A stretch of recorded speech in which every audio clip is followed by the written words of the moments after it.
We live in modern times, so why do we read news like we used to do in the past? It's 2015 and we have things like this in our pockets and not things like this. But why aren't this better than this? Well, first of all, things have changed and the newspaper industry had to adapt to the real life. So bringing this to the table, this one is something that we used to do. But the newspaper had a target group. And that target group was brought up with news printed on a piece of paper, in which they got from their parents and so on. But these people had grown older, like people usually do. And the new generation has leaped forward. The technological generation. And in 2015 it's possible to make subscription on this one instead. You can have it on all devices that you use, for your iPad, for your iPhone, for your Android, whatever you want to use. So let me take you on a journey, a 2-point journey on why we should look into the future instead of looking back.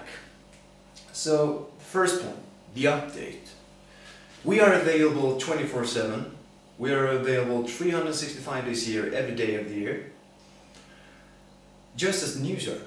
So wherever we are, on a subway train or at home, we can, just by clicking on one button, we can get the news from what's happening in all around the world, or in the country that we live in the language that we read, or in the language that we want to read. And for people with bad eyesight, you have the possibility to zoom in and out. And for people that are allergic to the ink in the newspaper, and all of this for free. But what about the update?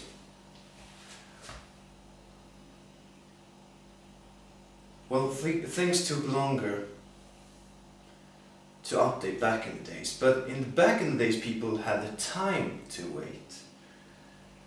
But nowadays I read the headlines. I read the headlines in my newspaper and I start wondering, who won the election? If I want to go the old way, if I want to be slave to this version, I have to wait for at least 24 hours before I actually know who won the election. Well, okay, I can do like this. I can wait for at least 24 hours, or I can be slave to the TV or the radio to listen to who won the election. But nowadays, I just take one of these and I press a couple of buttons and I'll find out who won the election. Who won the election? So, as I said, we are on the move, just as the news are. And point number 2, the democracy aspect. Because as a link in the democracy chain, one of the biggest concerns, the main thing with the newspaper is to inform the public, to shed lights on things that are happening all around the world or in the country that we live in. And there's an opinion for almost everyone. Everyone has an opinion.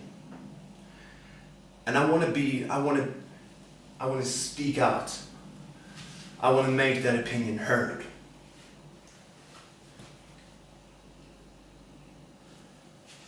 So how are you going to do this in the old version, in the paper version? Well, there are two ways.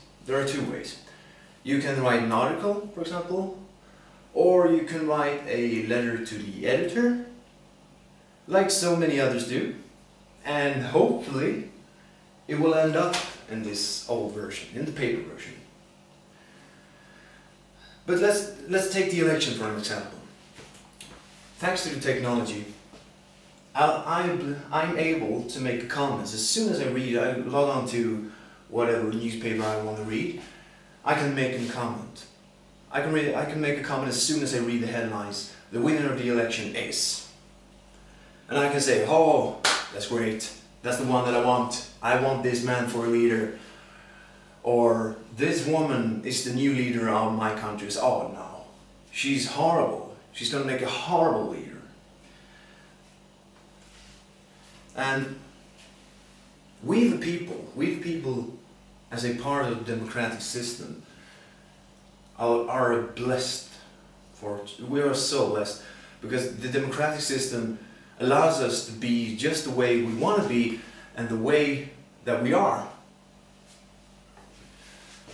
So, but we make many choices in our lives, how we want to dress, how we want to speak, what kind of music we want to listen to. But some things has been forced upon us, and I'm talking about people with disabilities. For people with trouble reading, the technology, this with smartphones and everything like that, reading newspaper online is a blessing. And for people with trouble hearing, you can have someone record a newspaper for you. Yes, I know we've seen those things around before, but it has shrunk to the size of absolutely almost nothing. But disability is not a new thing. I mean, the future generation had disabilities. Our generation had disabilities, and the upcoming generation, the future generation, is going to have it. So, and I mean, it's a great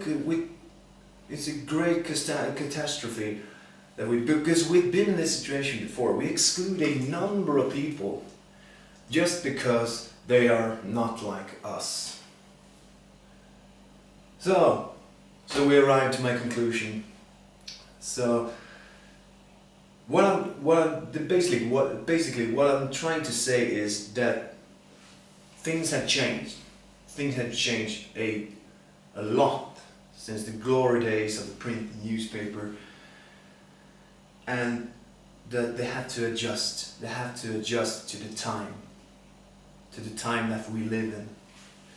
So I want to take the opportunity to thank you for taking a look at this little clip, my little speech, and hopefully I will see you soon again.